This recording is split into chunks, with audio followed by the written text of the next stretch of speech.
Oui, Père, reçois tous les honneurs, reçois toute la gloire, reçois toutes les acclamations. Reçois, oh Dieu éternel, le cri de ton car tu es digne, Papa, d'être honoré, tu es digne d'être célébré, tu es digne d'être adoré au nom de Jésus. Papa, nous venons au Dieu éternel sanctifier encore, Seigneur, ton seul nom. Sanctifier, oh Dieu éternel, ton nom dans notre vie. Sanctifier, Père, ce lieu, sanctifier, Seigneur, la grâce que tu nous donnes chaque jour. Au nom de Jésus. Amen. Papa, merci, Seigneur, de nous avoir rassemblés encore en ce lieu. Merci pour les personnes connectées. Merci pour tous ceux, Père, qui vont écouter, Seigneur, dans d'autres sections au nom de Jésus. Papa, merci au Dieu éternel de toujours connecter ton peuple à ta voix, au son de ta voix, de ta parole au nom de Jésus.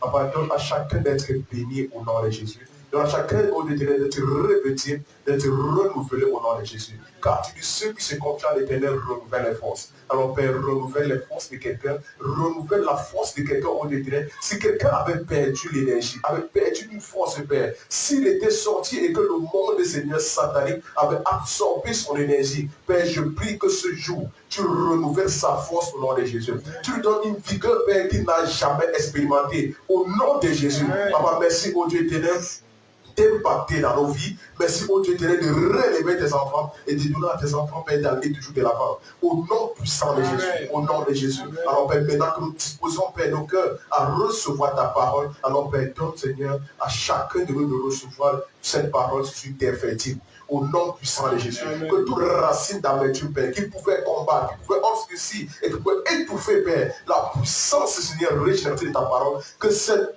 Seigneur, que ces racines soient déracinées, soient foudroyées, soient consumées par la puissance du Saint-Esprit au nom de Jésus-Christ. Et que chacun reçoive cette parole avec, Seigneur, joie, avec simplicité de cœur, au nom puissant de Jésus. Alors manifeste ton règne, Père, nous disposons à toi. Viens et prends le contrôle. Dirige-toi, Père, ton peuple. Dirige-toi, enseigne-nous, exhorte-nous, Seigneur. Bâtis-nous, ô Dieu éternel. Relève-nous, Père. Agis par égard pour toi. Nous déposons tout à tes pieds. C'est dans le puissant et précieux de Jésus. Nous avons prié. Amen. Amen. Amen. Amen. Jésus-Christ. Amen. Amen. Merci. Tu es béni dans ton vie. Que le Seigneur ait la grâce. Au nom de Jésus. Amen. Ok. Continuons d'aller là où il faut aller. Amen. Gloire à Jésus. Vous êtes bénis. Amen. C'est un jour de continuité. Amen. Et un jour consacré au Seigneur. Et nous devons continuer de vivre ce jour comme nous l'avons toujours vécu. Parce qu'il est important, vraiment important, de pouvoir expérimenter la présence de Dieu chaque jour. Amen. C'est important. Gloire à Jésus. Donc, c'est bien d'être rassemblés avec le peuple de Dieu. Amen. Et de partager encore une nouvelle fois son amour. Gloire à Jésus. Ok. J'espère que vous allez tous très bien. Là, ça nous donne de poursuivre notre étude aujourd'hui sur les 7 colonnes de la sagesse. Amen. Ou les 7 liens, ou les 7 dimensions de la compréhension de Dieu. Amen. Et pour ce faire, reprenons notre texte de base qui est dans Proverbe 9 au verset 1. Nous avons lu la sagesse bâtit sa maison et elle taille ses 7 colonnes. Nous comprenons qu'il y a 7 colonnes, n'est-ce pas? La sagesse bâtit sa maison et elle taille ses 7 colonnes. Donc, dans le bâtissement, nous comprenons que c'est elle-même qui agit. Ce n'est pas un homme qui le fait, ce n'est pas quelqu'un d'autre. Parce que avant que tu ne naisses, avant que tu ne te crois trop intelligent aujourd'hui, la sagesse avait déjà pris le contrôle de faire tout chose, de construire tout chose. Toi, tu ne construis rien, tu ne crées rien. En fait, tu n'es qu'une personne, c'est-à-dire tu n'es qu'une molécule parmi tant de molécules créées par Dieu pour accomplir ses desseins. Donc, tu ne peux pas croire que tu possèdes, ou bien ton être entier peut, c'est-à-dire posséder toute la sagesse divine. Amen. Parce que Dieu, lui, sait comment il communique à chacun. Chacun en quittant ce monde a une part de sagesse qu'il a reçue. Et on dit que de manière dont tu as reçu, c'est aussi comme ça qu'il te sera demandé. Amen. Donc, personne ne reçoit tout. Amen.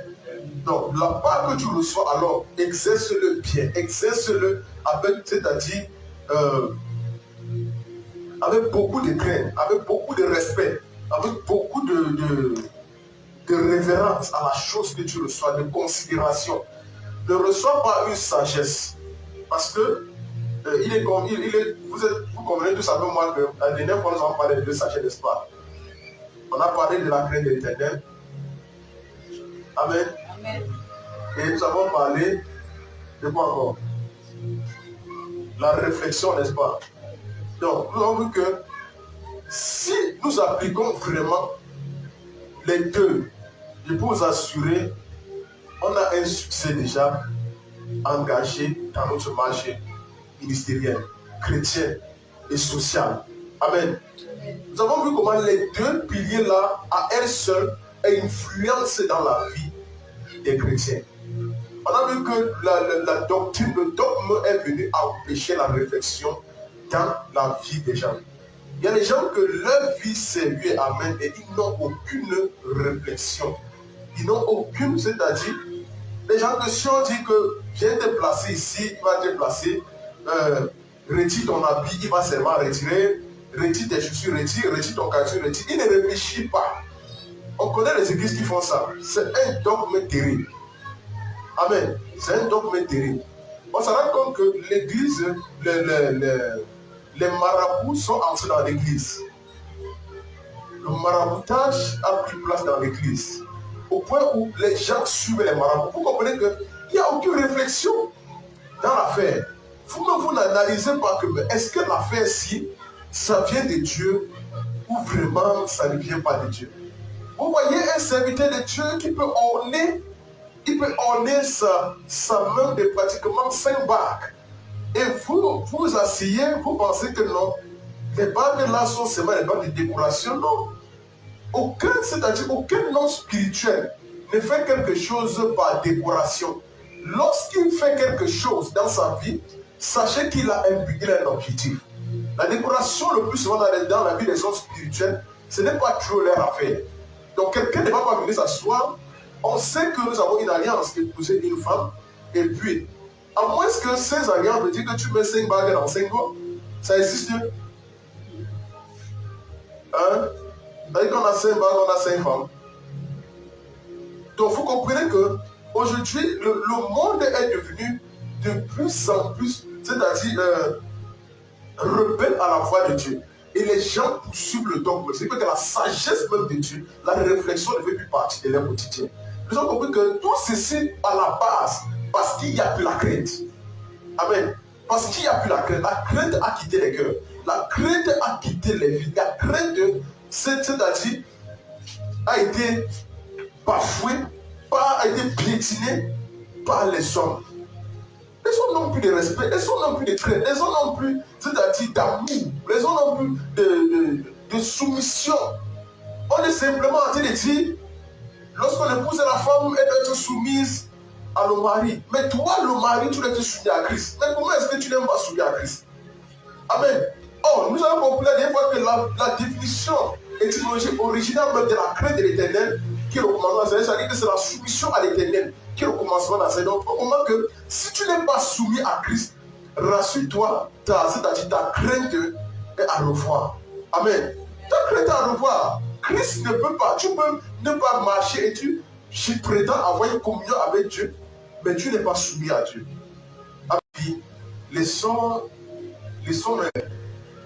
L'unité a quitté le milieu chrétien. Le corps du Christ, l'unité a quitté. Ce qui pousse les chrétiens à se battre, à se diviser, à croire qu'ils connaissent plus que l'autre. Toi, un pasteur croit qu'il a plus de révélations que l'autre. L'autre croit que non, il est plus révélé que l'autre. L'autre croit qu'il est plus béni. L'autre croit que c'est parce qu'il est trop intelligent qu'il est riche. Il a pu positionner ses richesses. L'autre croit que c'est parce qu'il y a tellement de facteurs qui viennent diviser le corps du Christ. Ceci, c'est le manque d'unité. Amen. L'autre pasteur qui refuse de concevoir que l'autre peut aussi le bénir. Il croit que l'église ne peut plus rien apporter. Ou bien elle croit que les autres ne peuvent plus rien apporter dans sa vie. Ou bien un serviteur de Dieu vient prêcher dans ton ministère, dans ta tête, tu crois que comme il vient là, c'est parce qu'il va être béni. Amen. Tu ne crois pas qu'il va apporter une bénédiction dans ta vie. Tu crois seulement que tu dois rectifier ce qu'il est venu faire ou bien pour être béni. Oh, tu vois, même là, dans la mauvaise gestion des choses qu'il a m'apporté, il y a une bénédiction que tu dois tirer. Si tu n'as pas l'humilité de comprendre que même dans ces erreurs qu'il a pu traiter, c'est pour ça que Dieu nous a donné la réflexion, il a donné l'intelligence. Amen. Ce n'est pas pour tout accepter tout point. Nous avons vu ici que la réflexion nous empêche d'être déviés. Amen à tout. Amen. Ça veut dire des choses raisonnables dans l'esprit que tu dois comprendre que non, telle chose, il ne devait pas apporter telle chose à telle chose. Mais ça ne te donne pas le droit de le critiquer. Amen. Parce qu'un jour, toi aussi, tu as été comme ça. Et même si tu n'es plus ce que tu es, mais tu es encore à un niveau aussi inférieur à quelqu'un que lui aussi, quand il te regarde, il voit que tu es tellement bas. Amen. Donc, personne ne peut avoir la révélation suprême. Le corps du Christ est divisé à cause de tellement d'orgueil. L'orgueil a pris place dans le corps du Christ.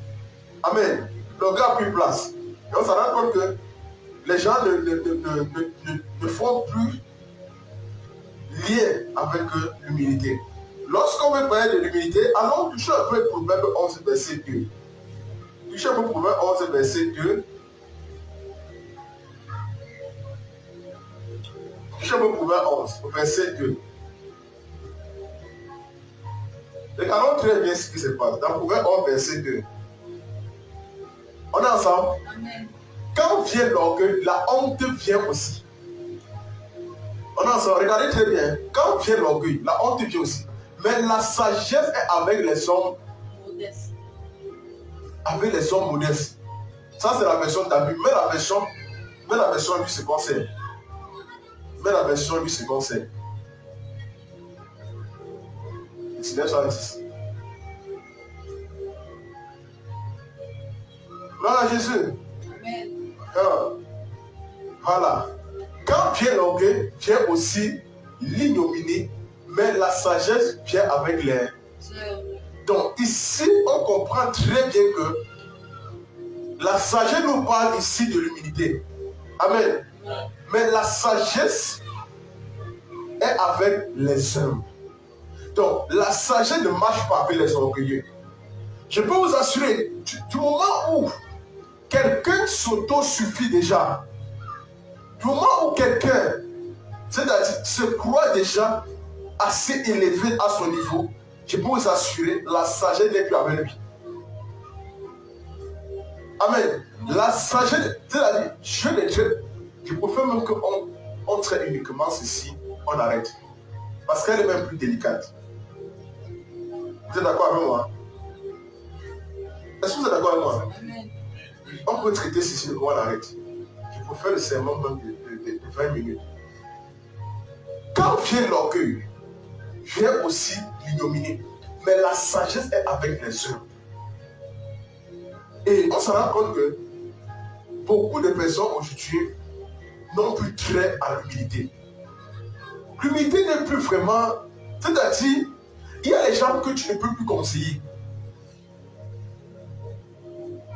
On appelle ça d'un fois, n'est-ce pas? Avec le roi Osias, non?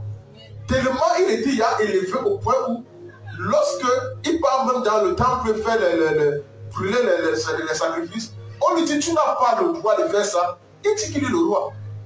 Ça veut dire que lui, en tant que roi, il se croit tout permis. C'est pas parce qu'on t'appelle le roi que tu penses que tu as le droit de faire tout ce que tu veux. Amen. Ce n'est pas ça. Et c'est pas aussi parce qu'on t'appelle sacrificateur que tu as le droit de faire ce que le roi fait. Donc il y a des choses qu'il faut apprendre à savoir à quel niveau, à quelle dimension je me trouve pour influencer dans ma zone. Si je sens que le domaine, si je ne peux pas toucher, et je suis un sacrificateur, et que c'est le domaine d'un prophète, je dois appeler un prophète. Amen. Parce que ça relève du niveau d'un prophète.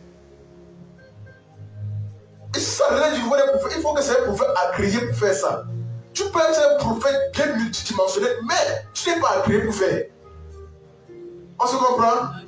Oh, ça peut être même un prophète insignifiant que c'est-à-dire, il n'a pas d'apparence, il n'attire pas, il n'est pas influent aux yeux des hommes, mais aux yeux de Dieu, il est influent.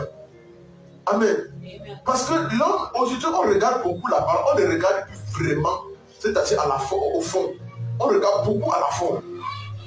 Du moment où tu t'exerces à pouvoir influencer de manière physique, on ne regarde plus le spirituel. On s'attache à ton physique. Amen. Il faut faire très attention. L'humilité, c'est quelque chose de même le psaume là-bas, 51, verset 8. Mais le psaume 51, verset 8.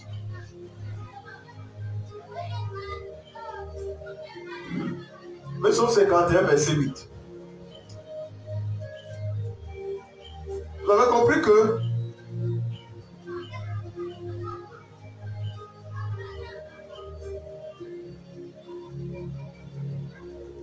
voilà, merci. Mais tu veux que la vérité soit au fond de ton cœur. Ici, c'est un problème de vérité. J'ai dit que arrêtez de chercher l'apparence. On ne marche pas avec une forme de forme. Ça veut le fond. Et Dieu regarde au fond d'abord. Amen. C'est pour ça qu'on dit que mais tu veux que la vérité soit au fond de ton cœur. Fais donc pénétrer la sagesse au-dedans.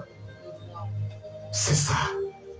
Premièrement, on dit, mais tu veux que la vérité soit au fond du cœur, fais donc pénétrer la sagesse au-dedans de moi. C'est ça que tu dois demander à Dieu. Ne demande pas à Dieu de pouvoir, ne demande pas à Dieu que je veux l'onction pour pouvoir dominer cette nation, je veux. Là, tu cherches la forme. C'est pour ça que David, l'homme sur le cœur de Dieu, ne demandait pas à Dieu l'onction pour écraser, mais il demandait à Dieu, donne-moi un cœur pur. Le problème de David était au niveau de son cœur. C'est pour ça que David pouvait crier dans le psaume 42. Il dit, mon âme a soif de toi. Mon âme supplie après toi. Le problème était au niveau du fond. Ce n'est pas la forme, mais on s'en rend compte qu'on cherche, comme je vous ai dit la dernière fois, quand on traitait la puissance de la transformation par l'esprit de notre cœur, il disait que si ton cœur n'est pas transformé, le revêtement ne sert à rien. Ne cherche pas à avoir un revêtement. Inutile et bien que c'est des bêtises. Tu ne peux pas avoir un mauvais fond, mais tu es là, tu pries pour le revêtement. Quel revêtement est-ce que tu demandes? De quel revêtement tu parles? C'est d'abord le fond qui compte. Ce n'est pas le fond, ce n'est pas la forme. Ne cherche pas, lorsque tu es en manque dans le christianisme, lorsque tu sens qu'il y a un problème dans ta vie chrétienne, cherche à le fond. C'est pour ça que David disait, regarde quelle voie je suis. Regarde la voie, mais dis, il y a un problème. Ne cherche pas toi à accuser les autres que c'est les autres problèmes. Toi, regarde d'abord quel est le fond de mon cœur. Et si tu n'arrives pas à trouver, demande au Seigneur. C'est pour ça qu'il dit, mais tu veux que la vérité soit au fond de mon cœur, fais donc pénétrer la sagesse au-dedans de moi. La sagesse doit pénétrer. Ce n'est pas parce qu'on a dit si quelqu'un manque de sagesse qu'il demande et que tu lui donnes sans conscience que ça va déjà tomber sur ta tête. Non, tout ça sort de toi. La sagesse elle est en toi. Il doit simplement ressortir. Amen. Sinon, le Saint-Esprit n'a pas été répandu dans notre cœur par le Saint-Esprit. Dieu n'a pas répandu son amour dans notre cœur par le Saint-Esprit. Donc c'est lui-même qui a fait ça pour que cela vienne transformer nos cœurs. Mais on s'en rend compte aujourd'hui que le chrétien n'est pas amour. Le chrétien est beaucoup un juge. Le chrétien aime juger. Amen. Vous êtes tenus devant des frères et des sœurs comme des juges, comme des gens trop sages, intelligents. Et pourtant, vous êtes tous des malheureux d'une vie. Amen. Oui. Arrêtez de chercher la forme. Touchez le fond. C'est pour ça qu'il dit qu'il faut que la vérité soit au fond de ton cœur. Il faut faire pénétrer la sagesse au-dedans de toi. C'est la prière que tu dois faire à Dieu. Cherchez à faire pénétrer la sagesse au-dedans de toi. Demandez à Dieu de faire pénétrer la sagesse en vous. Demandez. Ce n'est pas en cherchant le revêtement, sur le revêtement de la sagesse que tu cherches. La puissance de quoi? Tu connais le nombre de types de puissance qu'il faut. Pour que quand tu sors, tu deviens comme Superman. Dès que la voiture vient, tu arrêtes à distance. Tu deviens Iron Man. C'est quelle puissance? Délivrer les démons. Quels démons que tu ne vois pas? Tu es sûr que ce qui se manifeste en telle personne-là, c'est un esprit de kangourou, bien de triton, bien de sirène. Et tu connais comment on utilise, quel moyen on utilise pour délivrer quelqu'un qui est possédé par l'esprit des eaux. Tu veux le revêtement. Quel revêtement tu demandes? Même la Bible nous dit dans Colossiens que les yeux de notre cœur soient illuminés. Donc Dieu demande, ils font la prière. Il dit, Seigneur, illumine, que les yeux de notre cœur soient illuminés afin de voir et de comprendre. C'est-à-dire qu'il y a quelque chose qui doit d'abord être illuminé pour voir et comprendre les desseins de Dieu. Là, c'est le moment où tu commences à voir, c'est-à-dire à t'intégrer dans la parole, que tu commences à discerner facilement les types d'esprit. Toi, tu as donné ta vie à Jésus hier, directement, tu veux le revêtement. Comme Jésus n'a pas fait ça. Jésus n'a pas fait ça. Jésus a pris du temps. Pendant 30 ans, Jésus étudiait, il est tout le temps, il étudiait. Il ne demandait pas de revêtement. Même comme son cœur était appliqué à la recherche de l'éternel, c'est-à-dire, il n'était pas en train de demander un revêtement. Il sait qu'il y a un temps pour tout. Il sait. C'est pourquoi il a dit aux apôtres, maintenant, là où je pars, je vous ai tout donné. Pourquoi il ne savait pas donner le revêtement avant? Là, je vous ai tout donné. Maintenant, il est mieux que je m'en aille. Parce que c'est lorsque je vais partir que je vais envoyer ce que le Père a promis. C'est ça. Amen. C'est ça. Mais la chose qui devait être conditionnée, c'est de rester ensemble d'un commun accord. Ça veut dire que leur cœur devait être orienté dans la même partie.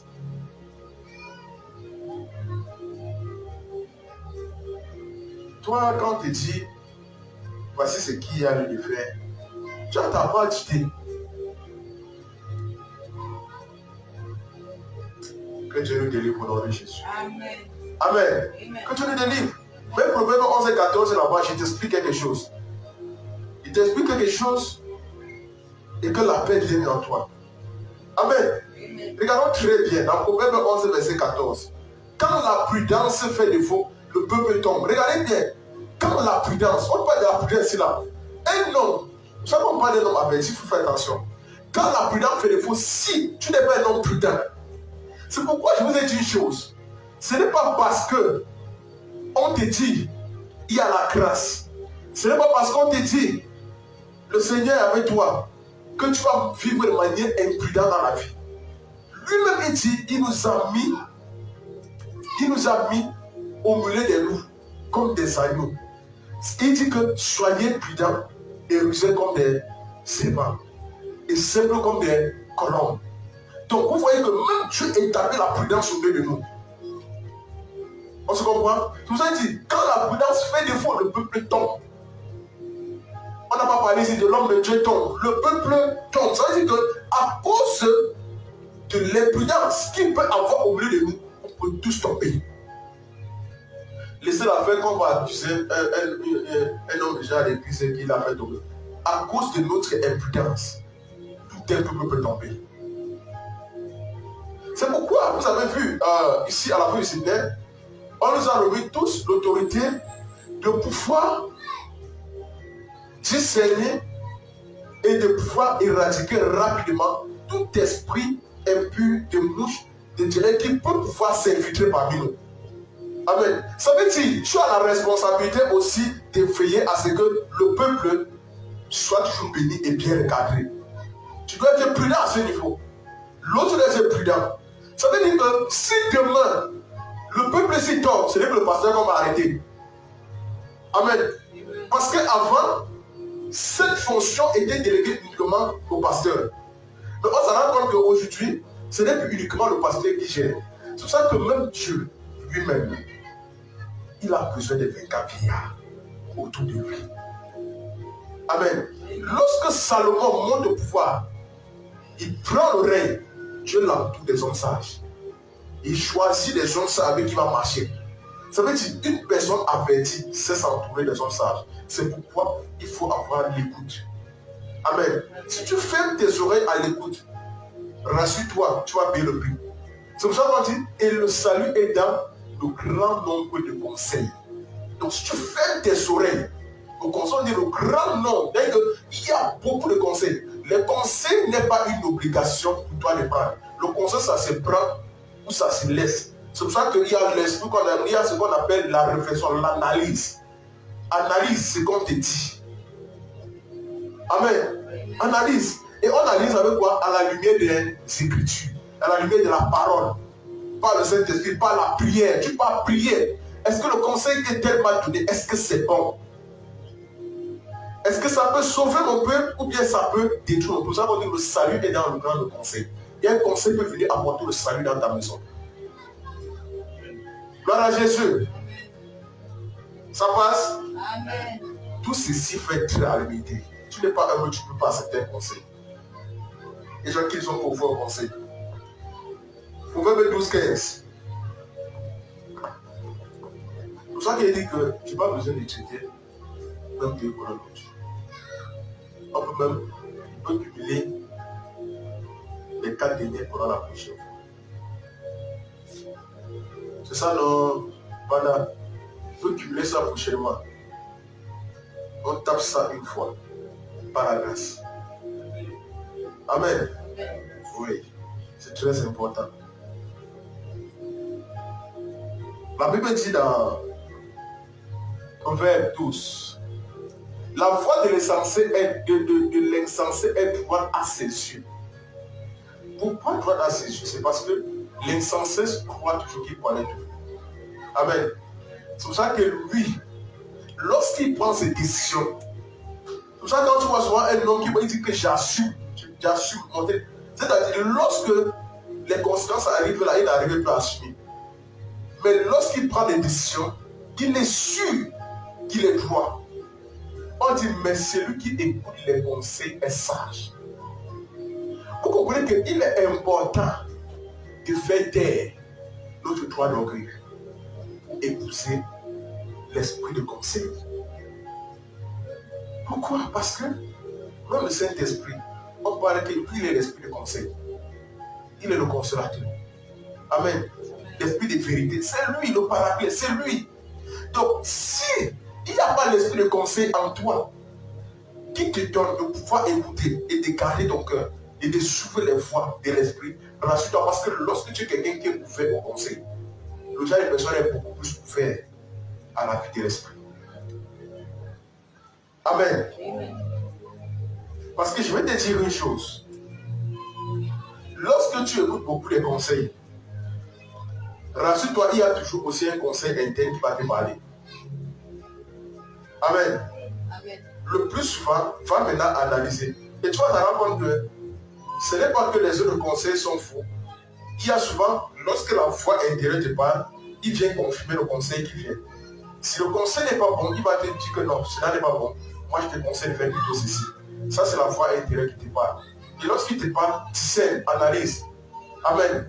Lorsque tu discernes, c'est ça qu'on appelle la réflexion. Lorsque tu discernes, tu vas d'abord, si tu as appliqué peut-être l'autre conseil que l'autre a donné et que ça a échoué, tu vas voir que le conseil qui montait autour de toi était le bon conseil.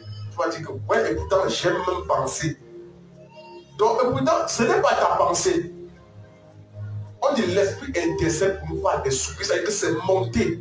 Et quand c'est monté, ça t'a donné un conseil. Pourquoi? Parce que tu as été ouvert au conseil extérieur.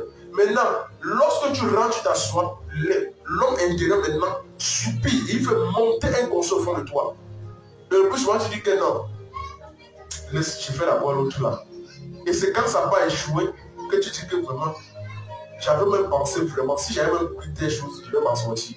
Ça nous arrivait tous, non? Même quand on était à l'école, tu vois la copie de l'autre, tu étais sur la bonne voie, tu barres. Parce que tu croyais que non, ce qu'il était en train de faire était bon, n'est-ce pas? C'est quand tu finis sa passe, là, tu sors.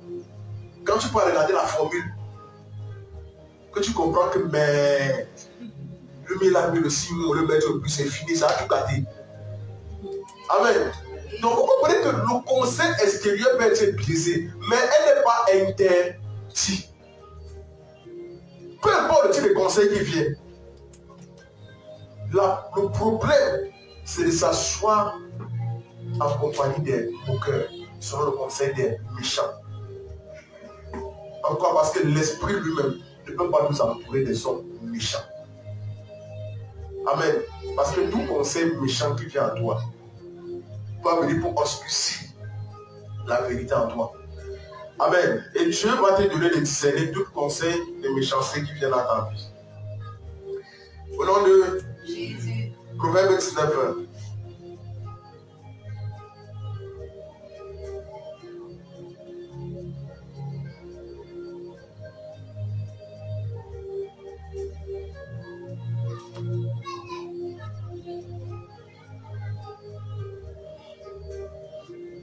Dans Proverbe 19, verset 20, qu'est-ce que la Bible nous interpelle ici?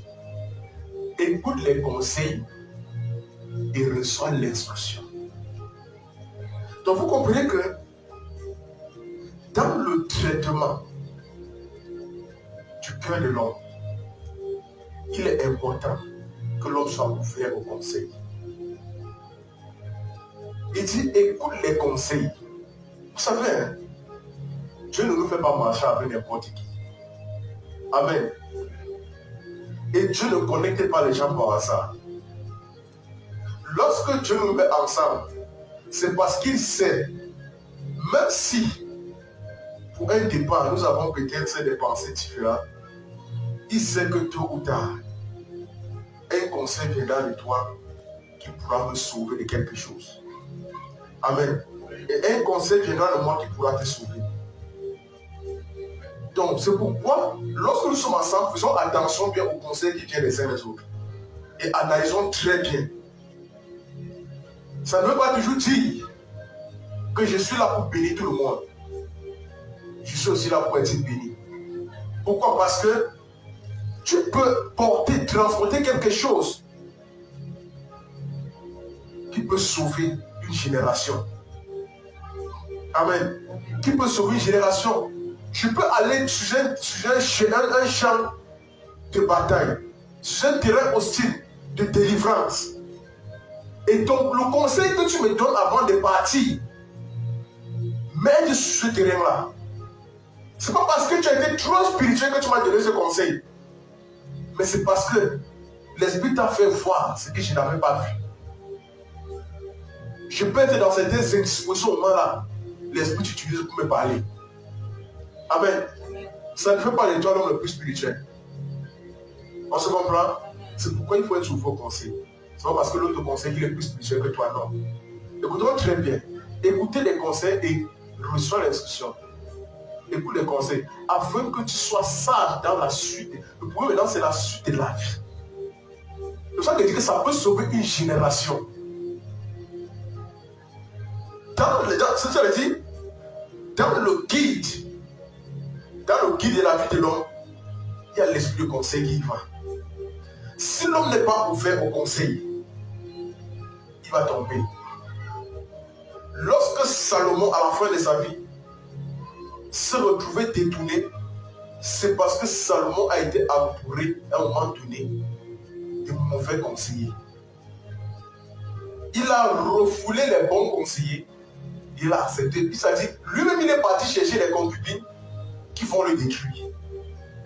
Les femmes l'ont forcé de conseiller, forcé d'adorer leur Dieu, forcé de se prosterner devant leur Dieu, devant les statues.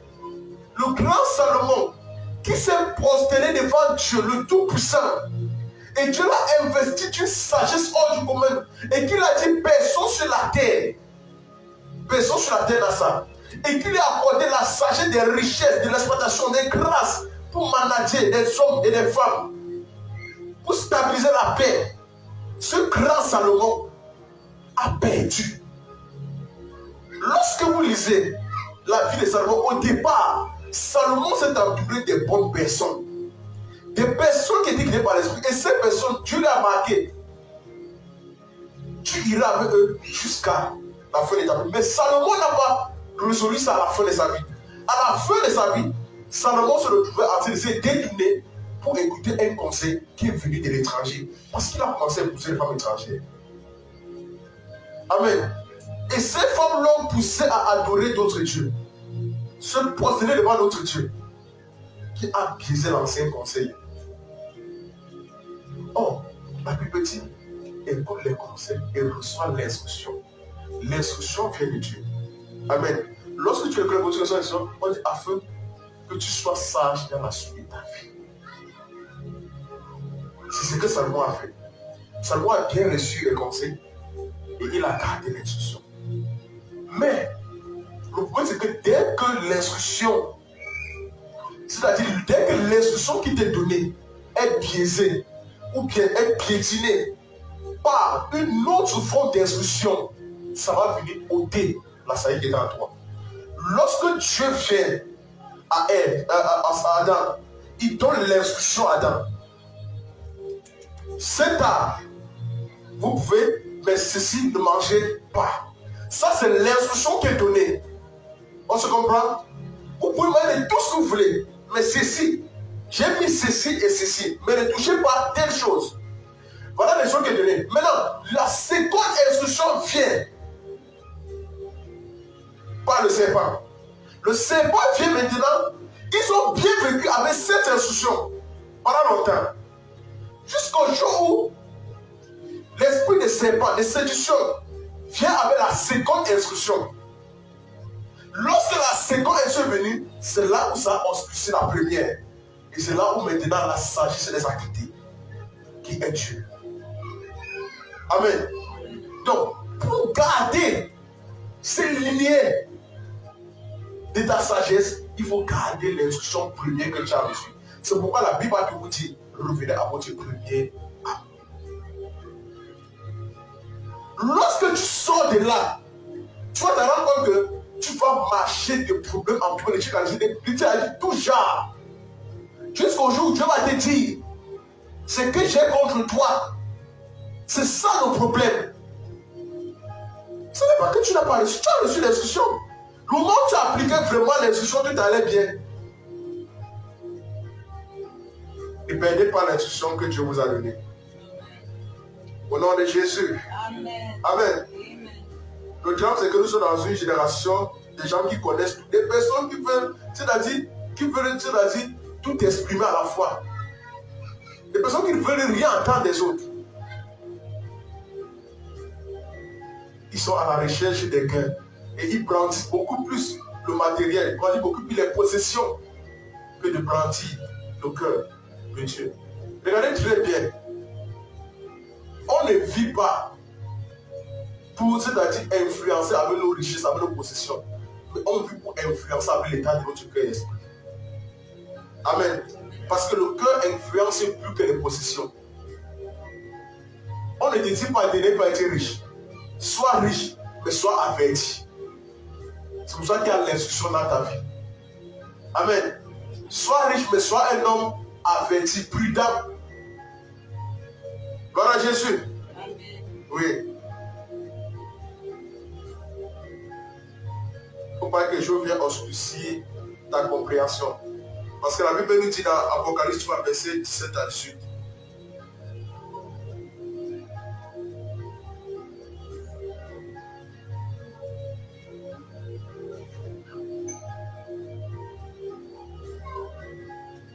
Ne rejetez jamais votre humilité.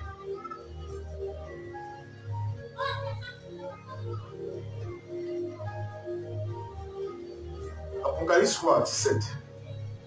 Parce que tu dis, je suis riche. Je me suis enrichi et je n'ai besoin de rien. Parce que tu ne sais pas que tu es malheureux. Regardez, ce sont les personnes qui disent qu'ils sont enrichis. Ils n'ont besoin de rien. Vous ne pouvez rien m'apporter dans la vie. Tu n'as rien à me donner. Parce que je peux te dire, même le pauvre que tu crois pauvre là, tu as besoin de lui pour vivre. On se comprend? Le jour que tu conduis ta voiture et ça tombe dans la boue, tu as besoin des hommes riches pour tirer ta voiture. Et si tu as besoin des hommes riches, tu as besoin de celui qui est dans la rue. Tu passes ça. Tu as besoin de celui qui passe à sa matière pour aller au champ, pour aller défricher ses 2 pieds de maïs. Tu as besoin de l'écouter dans pousser la voiture. Le jour que tu marches et que tu conduis ta voiture, ça tombe en panne. Tu as besoin du mécanicien qui n'a même pas de voiture là. Il a une vieille moto qui est en train de passer. Toi, tu es propre en veste et cravate. Mais c'est lui qui te débloque la situation. Pourquoi ta richesse ne t'a pas débloqué? Si tu n'as besoin de rien. Amen. Il faut faire attention. Même toi, qui te crois trop important, et tu n'as besoin de rien, tu as besoin de bénir pour faire la chaise où tu t'assois là. Le musée que si tu pars chez lui, il est dans une carabole délabrée. Toi, tu vis bien. Loin des je ne sais pas trop, des marigots bizarres. Toi, tu es bien. Mais pourquoi tu as besoin de lui pour te faire une chaise? Pour te faire un tabouret? Tu as besoin de lui pour te fabriquer un pilon. Sinon, tu ne manges pas chez toi le source. On est tous suffisants. On a besoin de X et de Y. Tu as besoin de la femme qui va aller se salir au marché pour acheter les condiments, porter ça avec toute la saleté, souffrir sur une moto pour venir vendre. Pour te vendre de la tige à 100 francs et tu vas aller pour manger, tu dis que ton repas est bon. Tu ne connais pas la souffrance que ces femmes ont endurée. C'est pas parce que tu as démarré ta voiture climatisée pour aller acheter tes condiments que tu penses que tu es tout arrivé. Si ces femmes-là ne sont pas là, au moment où on avait dit coronavirus, et que tu aurais pu on va faire les quoi, fermer tout, les quarantaines, les gens sont partis dans les supermarchés. Au moment où on cherchait les lotus, on ne voyait plus. Parce que les gens ouvraient maintenant les portes qu'avec les lotus. Quelqu'un te salue après, tu retires dans la porte, tu essuies ta main. Tu es sûr que c'est le lotus qui va te sauver du corona. Les gens partaient faire les marchés, on dit qu'il faut avoir les réserves à la maison. En temps de guerre, lorsqu'il y a la guerre, si tu n'as pas les réserves, tu vas mourir, même si tu as l'argent. Si tu n'as pas les réserves, tu vas mourir. C'est pas parce que tu es riche que tu vas manger ton argent. Amen. Donc faites attention à ce que vous avez et que vous croyez déjà, etc. Tu n'achèteras jamais Dieu. Jamais. Tu n'achèteras jamais un ange. Il pourra t'aider. Tu n'achèteras le nom de Saint-Esprit. Jamais. C'est pourquoi faites attention quand vous possédez les richesses. Je te conseille. Le verset 17. Nous allons lire le verset 17. Parce que tu dis, parce que tu ne sais pas que tu es malheureux, misérable, pauvre, aveugle, nu. Le verset 18.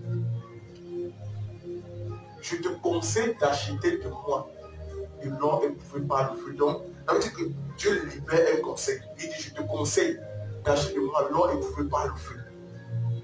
Et il dit, afin que tu deviennes riche. Ça veut dire que ta richesse est là, que tu pourrais être riche là. Tu n'es pas, tu es pauvre, tu es misérable, tu es malheureux. Il dit, et des vêtements blancs, afin que tu sois vêtu, afin que tu sois vêtu, et que la honte de ta nudité ne paraisse pas. On dit, et un collier pour poindre tes yeux, afin de voir. Donc vous comprenez que Dieu te demande. Voilà ce qui, voilà le conseil qui te donne. Roman. Premier conseil, il faut acheter le fouet par le feu. Deuxième conseil, il te demande maintenant d'acheter des vêtements blancs, afin que tu sois vêtu et que la honte de ta nudité ne paraisse plus. Maintenant, le troisième, il demande d'acheter maintenant le collier. Ça veut dire que Dieu vraiment ici est en train d'établir un canal de richesse stable dans ta vie. Si tu n'es pas ouvert au conseil, c'est que tu ne recevras pas ce conseil. Amen. On a ça.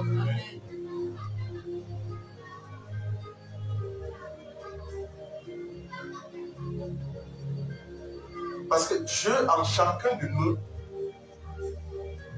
a établi, c'est-à-dire une fonction pour régner. Et Et si dans ton domaine tu ne règnes pas, tu auras échoué. Et Dieu veut à tout prix. Il dit à tout prix nous bénir. À tout prix. C'est pourquoi Dieu nous donne des conseils. Il te reçoit le conseil, reçoit l'instruction. Ne rejette pas. Le jour que tu rejettes cette instruction, tu vas quitter ton premier amour. C'est pourquoi il te dit aujourd'hui, achète de l'or éprouvé par le feu. Achète de l'or qui est déjà passé, qui a traversé des épreuves. Qui connaît les situations. Qui connaît l'avenir avant même qu'elle ne soit. Avant qu'elle arrive dans ta vie, elle connaît déjà. Parce qu'elle a déjà été éprouvée par tout ça. Et il te dit, cette richesse ne va jamais te quitter. Et il te dit, afin que tu viennes riche et que des vêtements blancs, afin que tu sois vêtu de honte. Afin que tu sois vêtu et que la honte de ta vie ne paraisse pas un collier pour tes yeux. Que Dieu voit tes yeux au nom de Jésus. Vous êtes bénis au nom de Jésus. Amen. Amen. Amen. Père, nous te rendons grâce au nom de Jésus. Pour cette parole que tu viens de nous apprendre, de recevoir. Donne-nous de méditer cette parole encore. Donne-nous de la méditer, Seigneur, lorsque nous serons seuls. Nous avons besoin de toi. Nous avons besoin, Seigneur, d'agir, Seigneur, selon ton conseil, afin de ne point rejeter ce conseil. Au nom de Jésus-Christ. Nous désirons ardemment, Seigneur, accéder à la sagesse divine. Donne-nous, ô Dieu, d'emprunter la foi de l'humilité, de reconnaître ta souveraineté sans chercher à négocier avec ta parole. Sans chercher, ô Dieu éternel, à nous attacher à un esprit de rébellion. Aujourd'hui, Père, donne-nous de valoriser dès à présent notre prochain. Le conseil de notre frère, de notre soeur. Accorde-nous, Seigneur, un cœur disposé à écouter les conseils et d'honorer les autorités placées, Seigneur, sur notre vie. Au nom de Jésus-Christ. Que le Saint-Esprit nous soutienne afin que nous soyons des instruments pour la gloire de Jésus. Au nom puissant de Jésus. Papa, reçois toute la gloire. Reçois tout l'honneur. Guidez nos pas. Éclaire nos pas. Amen. Amen. Vous êtes bénis. Amen.